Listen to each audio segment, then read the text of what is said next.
মাজার ভাঙা একটা ফৌজদারি অপরাধ। বিভিন্নভাবে সমাজে যুক্ত তারা প্রত্যেকে এখানে সংগতি জানাতে এসেছেন।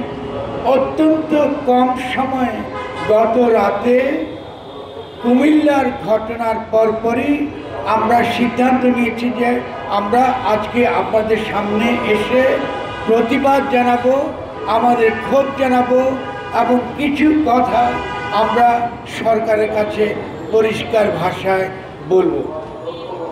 প্রথম কথা হচ্ছে এই, মাজার ভাঙা একটা ফৌজদারি অপরাধ।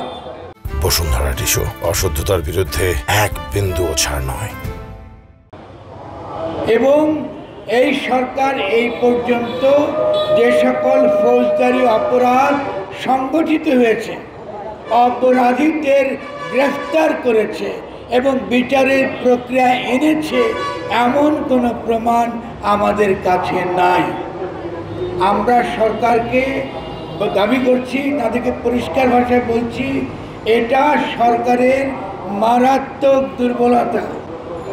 এই দুর্বলতার সুযোগে একের পর এক মাজার ভাঙা হয়েছে। মাজার যাদেরই, এটা আপনি যদি আঘাত করেন, কোনো কারো সম্পত্তির যদি আপনি ক্ষতি সাধন করেন, তাহলে অবিলম্বে আপনার বিরুদ্ধে ফৌজদারি মামলা হবার কথা।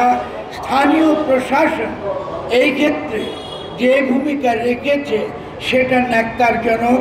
আমরা এখনো পর্যন্ত এই ব্যাপারে পরিষ্কার কোনো একটা তারা কোনো ব্যবস্থা নিয়েছেন।